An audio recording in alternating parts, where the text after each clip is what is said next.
For $25 in a donation, you can pick up a digital copy of any of our books. For $50, you can get a physical copy. For a $100 donation, you can get a physical copy of any of our books and your own Libertarian Institute mug. Great conversation starters. Over the last 30 years, from the late 80s, it appeared in various publications that examine the violence and dispute and controversy involving the Israelis, the foundation of the State of Israel, and the Palestinian people, the people who had been living there long before the Zionist movement got started in the late 19th century, and then culminating in 1948 with the Declaration of Independence by the Zionists, who then declared that the State of Israel now existed.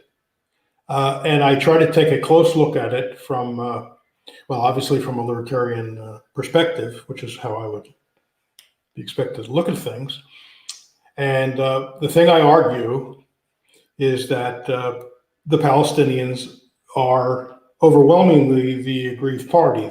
They had lived in that territory between the Mediterranean Sea and the Jordan River for 1,000 or years more. They're descended from people from people who lived there during biblical times, and the Zionist movement is a relatively late development, namely in the late 19th century, and then where land then started to be acquired, some through sales, but a very small percentage of the land acquired through sales. And then once we get into the 40s, you have paramilitary groups on the Zionist side, which actually drive people, Palestinians, off their land and out of Palestine or to some other part of Palestine. And the result is what we have today, which is human rights group unanimously regarded as an apartheid state, where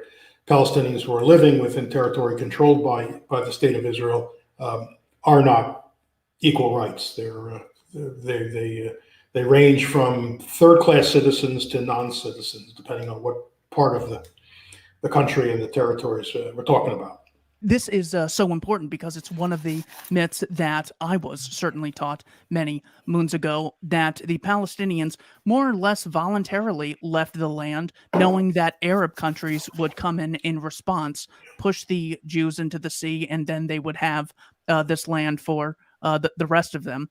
And also it had something to do with the UN legitimately forming a state in Israel. So many important myths in this book coming to Palestine.